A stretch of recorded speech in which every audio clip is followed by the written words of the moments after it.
Hi, I'm Chris Townsend. Coming up on the Pirate News Network, a look into how East Carolina University is changing housing requirements, a big accomplishment by another North Carolina university, and a look into Linsanity. From the School of Communication Studio at East Carolina University, this is Pirate News Network. I'm Chris Townsend reporting for Pirate News Network. Incoming freshmen at ECU may not like the latest housing rule by the administration. Jennifer Soares has the story. Starting next year, all incoming freshmen will be required to live in residence halls. ECU officials have been working on this decision for years and plan to have freshmen stay in the dorms unless they meet the exceptions. Associate Vice Chancellor of Campus Living and Dining Services William McCartney believes that this was the best idea for students starting out at ECU. Students who live on campus get higher grade point averages. They're more likely to graduate in 4 years. They're more likely to graduate at all.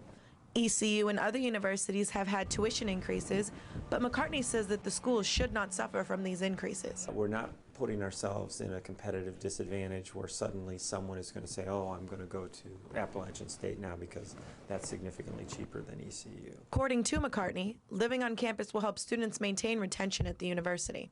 And in the 2009-2010 school year, students who lived on campus had a 5% higher chance of returning to campus their sophomore year. The only way for someone to qualify for living off campus is if they are over the age of 21, married, have a child, live within 35 miles of the school, or have served in the military. Most students, like senior English major Catherine Little, agree that this idea will be good for students to get to know other freshmen who are moving away from home for the first time. I think that it's really good as far as encouraging students to get involved with the community life that ECU does offer. ECU will house over 4,000 freshmen next year, and McCartney says that they have plenty of room for students. We expect no problem next year, actually. The freshman class size projections are 4,000. Of that, we don't expect to house all 4,000. The cost of living on campus will not be cheaper. In fact, the cost has gone up $50 per semester. Our meal plan costs won't be going up at all next year. We are limiting and eliminating some of our meal plans, but the ones that we're keeping will be the exact same cost next year. Campus Living has more plans for students in the future, including tearing down Belk Residence Hall and adding 2 new buildings and a swimming pool. I'm Jennifer Soares reporting for The Source. On Selection Sunday, the North Carolina State Wolfpack men's basketball team received a pleasant surprise. The Wolfpack made the tournament for the first time since 2006. First-year head coach Mark Godfrey led the Pack to a 22-12 record and a fifth-place finish in the ACC at 9-7. This video shows the Wolfpack reacting to the news that they had made the tournament. Although they were not the last team to be invited to the Field of 64, they were the last team announced, adding to the moment. Linsanity may be on the wane, but only just. Jeremy Lin has become the first New York-based athlete from a team game to be featured on the cover of Sports Illustrated 2 weeks running. And although he's American-born and bred, Jeremy Lin's popularity in Asia has been compared to that of Yao Ming. Stan Grant has been speaking to the former Houston Rockets star. Hi. Yes, he is a very big man with very big shoes to fill. Who'll be the next Yao Ming? That question may well have been answered. Very surprised. Before the surprise, we have to say very surprised. Yao, you're not alone. Jeremy Lin has taken everyone by surprise, from the New York Knicks bench to starting star in just a matter of weeks. The Linsanity has sparked Lindemonium. Those clunky headlines are wearing out their welcome, and he's only just getting started. No, he is the player I like to play with if I'm still a player. You know, he's a team player. Everybody like the way he read the game. But I have to honestly that he did much more what I respect. Yao and Lin talk on the phone and swap messages. Like himself, Lin, he says, is a trailblazer. He give a lot of hope to the kids who have the same background like him. You know, Asian American, second generation, maybe third, can follow his footprint and to play more confidence to play basketball. Yao has been there and seen it all. His 7'6", 2.29-meter frame busted down barriers, becoming basketball's first Chinese megastar. So if Jeremy Lin wants advice, he's come to the right place. not much of a secret there. I know people talking a lot about it. I give him some tips or something. Actually, it's not really that way. I just congratulations to him. We're happy about him. I just want him to know that we're supporting him. I'm a big fan of him. This is where Yao gets his basketball fix now. Forced to retire because of injuries, he's the owner of the Shanghai Sharks. They've made this year's China League playoffs, but even here, the talk is of a player far from this court. You like basketball? Yes. Yes. Do you know Jeremy Lin? Yeah. Lin Suha? Yeah. Oh, it's great. I mean, he plays so good, and also it's a young guy and born in the U.S.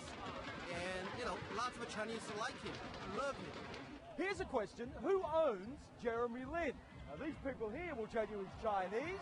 His parents come from Taiwan. He was born in America, American citizen. And it's becoming a very hot issue. Is he Chinese or American? He is American, but his blood is Chinese. Even in sport, politics is never far away. To Chinese, Taiwan independence is a red button issue. Yao has a simple answer. He's a great basketball player. That's it. And right now, that's more than enough. Stan Grant, CNN, Shanghai. Coming up, more on the Linsanity phenomenon and the man who predicted it all, the big question in Denver, and a profile on the newest Brazilian soccer phenom, and what has Little League parents up in arms in Los Angeles.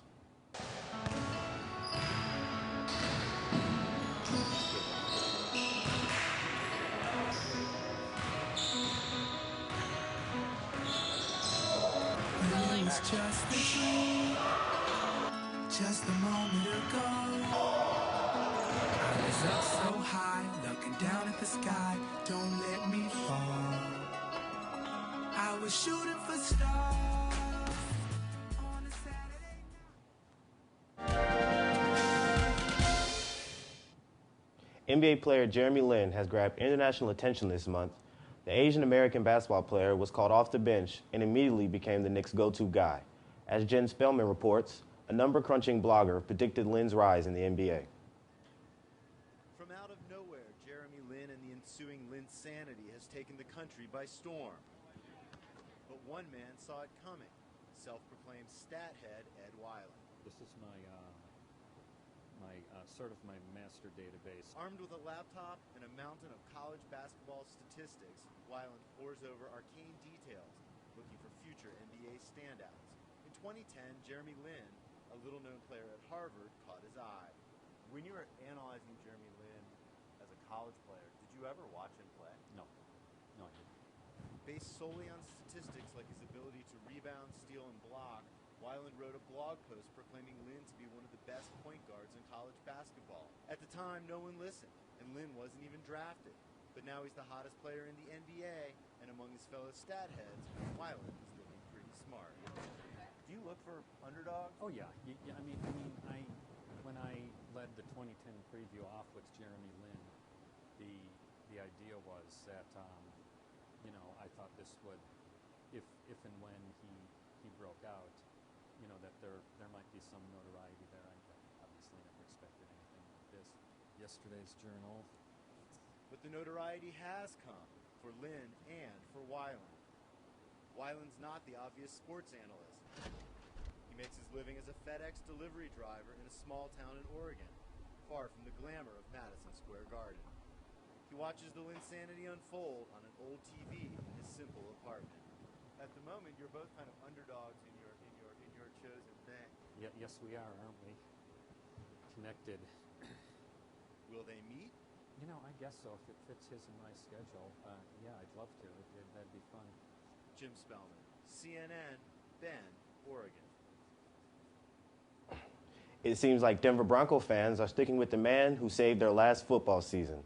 This electronic billboard in the Mile High City asked fans to vote on who should quarterback the team next season, Tim Tebow or Peyton Manning. The website behind the poll, oneswoosh.com, received nearly 20,000 responses. Almost 60% voted for Tim Tebow, Manning was released from the Indianapolis Colts last week. He's already met with several teams, including the Broncos. OneSwoosh.com says it tallied the votes from all across the country, not just in Denver. So it's possible that fans from other teams that want Manning stuffed a virtual ballot box for Tebow. This isn't the first billboard the company has put up. They had one last season, urging the Broncos to start Tim Tebow. CNN's Brazil's Shasta Darlington is in Brazil, where she caught up with one of the Santos FC soccer sensations, Neymar da Silva. Neymar has been linked with a variety of European clubs, Real Madrid, Barcelona, Chelsea, and the Blues. She asked the Santos striker about the pressure that comes along with being a soccer celebrity in Brazil, about his plans for the future, and about Carnival. We've come down to the port city of Santos to interview football sensation Neymar. Now, I have to admit we were a little skeptical when we were on our way because we've seen photos of him at the Bahia Carnival, at the Rio Carnival. Would he really show up? Well, we were wrong. He was on the field training with all the other players when we came out.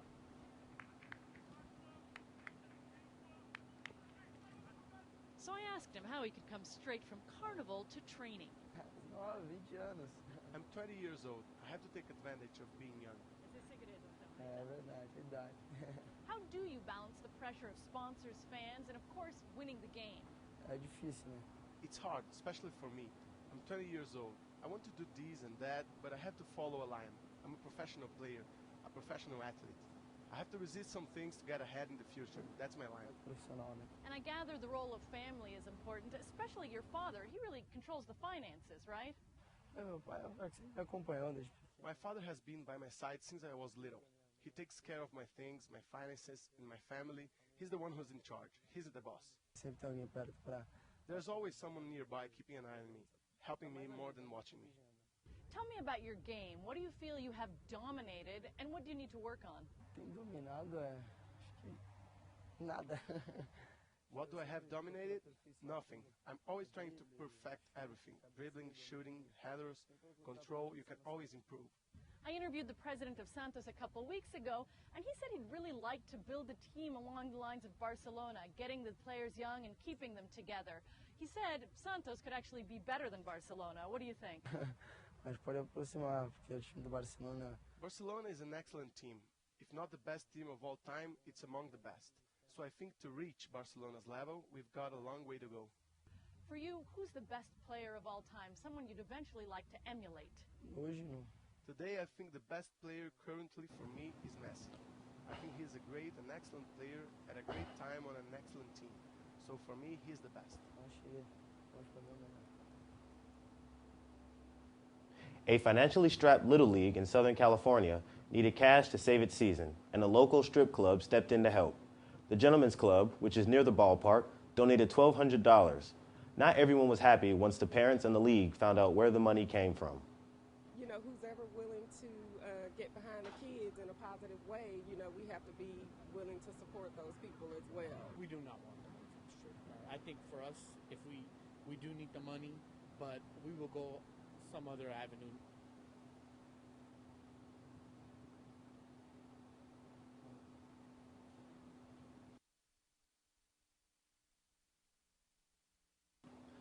The league president says he's giving the check back and will try to renegotiate fees for the ballpark. The club said it has been very active in the community and has donated to the Little League in the past. Greg Oden is facing another setback.